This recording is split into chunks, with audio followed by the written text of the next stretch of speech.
Hello, my name is Audrey and I am studying elementary education. I am a sophomore at Fort Hays State University. One of the biggest strengths that I believe that I have is to build relationships with my students and appreciate all of their own individuality. I support, I encourage, and I praise each child to be unique, and I celebrate their uniqueness because every child is special and everyone has something special and unique about them to share to the world. I establish a great rapport with my students and their families. I do this by being respectful, by being honest, by being timely, giving out resources, anything that I can do to help my children, my students, my families.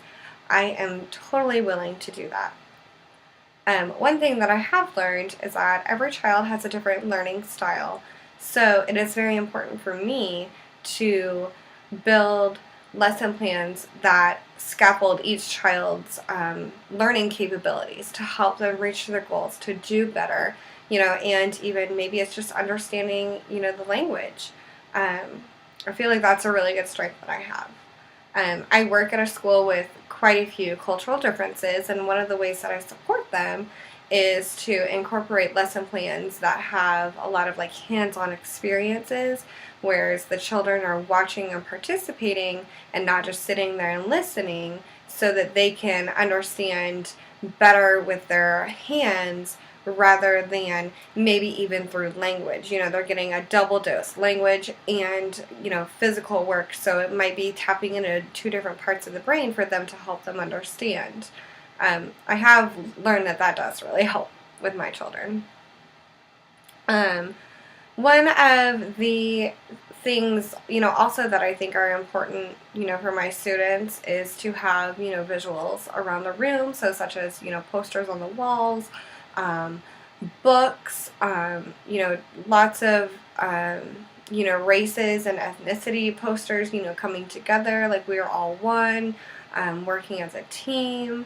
I think that's really important. Also having paras and aides in the room, who can assist you with language barriers or children with disabilities. I have a student in my class currently who she only has part of her arm, and so I collaborated with her mother, and we created a book of her doing all different types of things, so that the other children can see that even though she looks different, she can still do all the same different things, that everyone else does. So I think that's really cool. I understand that learning in a classroom is, exciting, and it has many dimensions, which, it's why I want to become a teacher. I want to change the world. I want children, to celebrate their uniqueness and their individuality. I want to give them a chance to be a functional member of society. Thank you.